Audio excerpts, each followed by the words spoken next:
Sanand civil હોસ્પિટલમાં medical ઓફિસરનો અભાવ સામે આવ્યો છે। છેલ્લા 6 મહિનાથી પોસ્ટમોર્ટમ માટે મેડિકલ ઓફિસર નથી।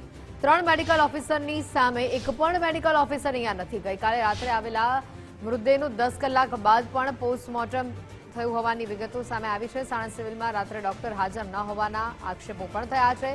મોરૈયા જીઆઈડીસીમાં રહેતા વ્યક્તિને અહીંયા લવાયા હતા સિવિલ હોસ્પિટલ। 12 વાગે સિવિલ તેઓ પહોંચ્યા બાદ ડોક્ટર 1 વાગે આવ્યાનો આરોપ છે। રાત્રે 1 વાગે આવેલા ડોક્ટર દર્દીના મૃત હોવાની વિગતો જાહેર કરી। ડોક્ટર સમયસર ન આવતા દર્દીનું મોત થયું હોવાની વિગતો છે। પરિવાર દ્વારા આક્ષેપ લગાવવામાં આવ્યો છે। મૃત્યુ બાદ રાત્રે પોસ્ટમોર્ટમ પણ જલ્દી ન થયાનો પરિવારે આક્ષેપ લગાવ્યો છે। यहाँ कल लिख रहा है मेरे पापा को सांस की प्रॉब्लम हुई थी, तो हमने 108 पे कॉल किया। 108 आई। उसके बाद जब हम यहाँ लेके आए तो डॉक्टर तो थे नहीं, उन्होंने कुछ चेक वेक किया नहीं और उसके बाद थोड़ी देर बाद उन्होंने कह दिया कि हम तुम्हारे पापा नहीं हैं। मैं एम्बुलेंस में आए तो यहाँ पे आया तो यहाँ पे डॉक्टर ही नहीं था। मैं थोड़ी देर बाद मेरे सर ने चेकअप किया, वहाँ एक दूसरा डॉक्टर था नॉर्मल, कुछ नॉलेज भी नहीं थी उन भाई को वहाँ पर। तो वो भाई दूसरा डॉक्टर वो सर ने मेरे साथ कॉल किया। डॉक्टर को डॉक्टर नहीं था यहाँ पर। डॉक्टर आया रात को 2:20 पे, तो तब तक मेरे ससुर की डेथ हो गई थी। अभी भी पोस्टमार्टम अभी तक नहीं हुआ, अभी डॉक्टर क्योंकि ट्रीटमेंट वाले वो ऑफिसर नहीं है। સાણંદ સિવિલ હોસ્પિટલના સુપ્રિન્ટેન્ડન્ટ ભાવેશ પટેલ આપણી સાથે જોડાઈ ચૂક્યા છે। ભાવેશજી, જે પ્રકારે આ આક્ષેપો પરિવાર દ્વારા કરવામાં આવી રહ્યું છે, પહેલા તો સ્ટાફ અહીંયા નથી, જે ડોક્ટરને બોલાવવામાં આવ્યા 12 વાગે ડોક્ટર આવ્યા અને 1 વાગ્યા સુધી તે ફરજ ઉપર જતા નથી, જે દર્દી આવ્યા હતા તેને જોતા નથી। કઈ રીતે જુઓ છો આખી ઘટનાને આપ? આની અંદર રાત્રે 2 વાગે ડેડ બોડી આવી રહ્યા છે। તે ડેડ બોડીને 2:25 દ્વારા હાજર તબીબી અધિકારી દ્વારા એની વર્દી લખાવવામાં આવે છે ચાંગોદર પોલીસ સ્ટેશનમાં। ચાંગોદર પોલીસ સ્ટેશનમાં વર્દી લખાવ્યા બાદ 11:30 સુધી પોલીસ સ્ટેશનમાંથી પંચનામું આવેલું નથી। કોઈ પણ પેશન્ટનું કે કોઈ પણ ડેડ બોડીનું પોસ્ટમોર્ટમ એક્ઝામિનેશન કરવા માટે પોલીસ દ્વારા પંચનામાની જરૂર પડે છે। ચાંગોદર પોલીસ સ્ટેશન દ્વારા જે પંચનામું અમને રજૂ કરવામાં આવેલું છે તે પંચનામામાં 9:45 થી 8:45 થી 9:45 નો સમયગાળો લખેલો છે કે અમે 9:45 પંચનામું પૂર્ણ કરેલું છે। જે અન્વયે અમે પોલીસ સ્ટેશનના અધિકારી જોડે વાત કરતા કે આપ 9:45 પંચનામું પૂર્ણ કરેલું સવારનું બતાવો છો અને હોસ્પિટલે 11:30 આવો છો।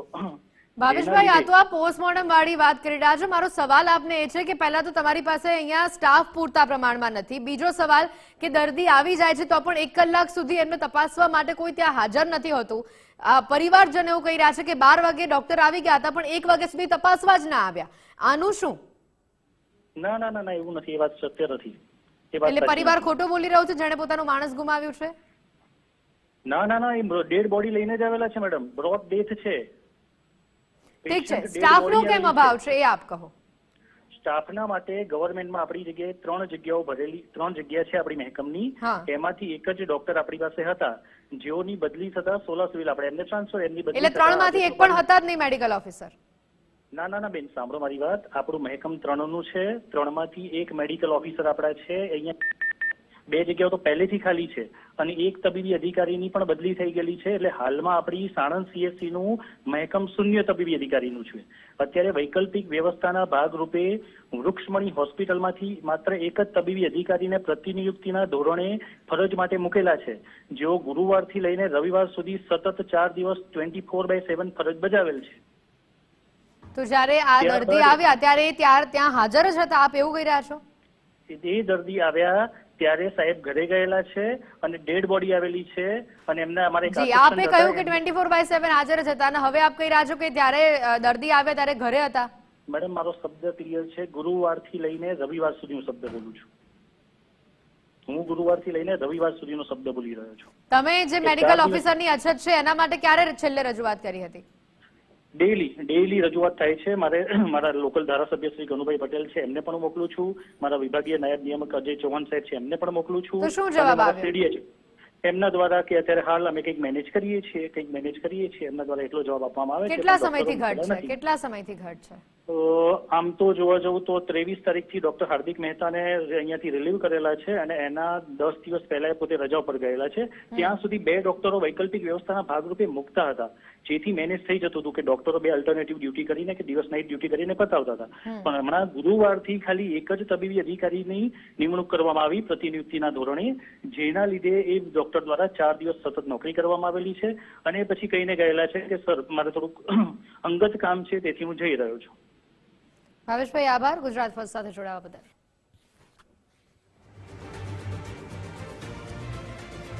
સમજતા રાહુલ અમારી સાથે અહીંયા જોડાયા છે. રાહુલ, જે રીતે અહીંયા ખાસ કરીને ભાવેશ અડિયલ સાથે વાત કરવામાં આવી, તેઓનું કહેવું છે કે જે દર્દી હતા એ દર્દી નહોતા, પહેલેથી જ મૃત આવ્યા હતા. પહેલો સવાલ. બીજી વાત તેમણે એમ કહી કે વારંવારની રજૂઆતો છતાં પણ અહીંયા કોઈ મેડિકલ ઓફિસરને મૂકવામાં નથી આવતા. પરિવાર એક બાજુ એવું કહી રહ્યું છે કે 12 વાગે ડોક્ટર આવી જાય છે અને 1 વાગ્યા સુધી તપાસો નથી આવતા, અને ડોક્ટર એવું કહી રહ્યા છે કે પહેલેથી જ મૃત આવ્યા હતા. વાસ્તવિક પરિસ્થિતિ શું છે? બિલકુલ, સૌથી પહેલા તો એ વાત જાણવી ખૂબ જ મહત્વની છે કે સાણંદ જે સિવિલ છે એ અત્યારે હાલ એટલું બધું ખૂબ ઇમ્પોર્ટન્ટ છે, કારણ કે સાણંદ જીઆઈડીસી હોય કે પછી ચાંગોદર જીઆઈડીસી, મોરૈયા જીઆઈડીસી, જ્યાં હજારોની સંખ્યામાં જે વર્કરો છે, જે ઉત્તર પ્રદેશ હોય, મધ્યપ્રદેશ છે સહિતના જે વર્કરો છે અહીંયા કામ કરતા હોય છે. જયારે આવી ઘટના બનતી હોય છે, આકસ્મિક ઘટના બનતી હોય છે, ત્યારે તમામ જે મજૂરો છે મોટા ભાગે સાણંદ સિવિલની અંદર જે છે સારવાર માટેનો અફેર કરતા હોય છે. ગઈકાલે ઘટના એ જ બની છે, કારણ કે ગઈકાલે જે મૃતક હતા જેમને દેવરાજસિંહ, જેમને હાર્ટ એટેક રાત્રે 12 વાગ્યાની આસપાસ આવ્યો હતો અને તેઓ મોરૈયામાં રહેતા હતા, એટલે કે જે સાણંદનું સિવિલ સેન્ટર લાગે છે, સાણંદ સિવિલ હોસ્પિટલ લાગે છે, ત્યાં તેમને સારવાર માટે 108 દ્વારા લાવવામાં આવે છે. પરિવારની જે એમની દીકરી છે તેના દ્વારા આક્ષેપ કરવામાં આવેલા, જેની દીકરી મમતા છે, તેમને કીધું હતું કે અમે 12 વાગ્યાની આસપાસ 108 ને ફોન કર્યો, 15-20 મિનિટમાં 108 આવી ગઈ હતી, અને જયારે અમે અહીંયા લઈને આવ્યા ત્યારે અંદાજિત 1 વાગ્યાનો આસપાસનો સમય જે છે એ થઈ ગયો હતો. અહીંયા આવ્યા ત્યારે તેમના મોઢામાંથી ફીણ નીકળવાની શરૂઆત થઈ ગઈ હતી, પરંતુ ડોક્ટર હાજર ન હતા. ડોક્ટરને જાણ કરી ત્યારે ડોક્ટર પણ 1:15 ની આસપાસ આવે છે. જયારે આવે છે ત્યારે તેમને મૃત જાહેર કરવામાં આવે છે. એટલે કે રાત્રિના સમયે જે ડોક્ટરો હોવા જોઈએ તે નથી. સાથે સાથે જે પીએમ માટે જે મેડિકલ ઓફિસર હોવા જરૂરી છે, 3 મેડિકલ ઓફિસર સાણંદ સિવિલમાં હોવાની જે મહેકમ જે જરૂરિયાત છે તે છે. સાથે તેમના ચોપડામાં નોંધાયેલા છે કે 3 ડોક્ટર હોવા જોઈએ, પરંતુ 3 ડોક્ટરો જે છે હાજર નથી. કારણ કે જે 23 તારીખની જે વાત કરવામાં આવશે, 23 તારીખે પણ એક મેડિકલ ઓફિસર જે અહીંયા 24 કલાક ડ્યુટી બજાવતા હતા તેમનું પણ બદલી થઈ ગઈ છે, એનું ટ્રાન્સફર થઈ છે. ત્યારે હાલમાં પણ એક પણ મેડિકલ ઓફિસર નથી. એટલે કે રાત્રિના સમયે જયારે ઇમરજન્સી હોય, કાં તો પીએમ માટે જે મૃતદેહ અહીંયા લાવવામાં આવતા હોય છે તે મૃતદેહ માટે પણ બહારથી જે છે મેડિકલ ઓફિસર જે છે બોલાવવાની ફરજ ઉભી થઈ છે. એટલે કે સાણંદ સિવિલ આટલી મોટી હોસ્પિટલ કે જ્યાં આજુબાજુના જીઆઈડીસી વિસ્તાર હોય છે, જ્યાં કઈ પ્રકારની જાનહાની ઘટતી હોય છે, ત્યાં તેમના પોસ્ટમોર્ટમ માટે સિવિલ હોસ્પિટલ લાવવામાં આવતા હોય છે, પરંતુ જ્યાં મેડિકલ ઓફિસર ન હોવાને કારણે પરિવારજનો પણ મુશ્કેલીમાં મુકાતા હોય છે. રાહુલ, આભાર વિગતો બદલ.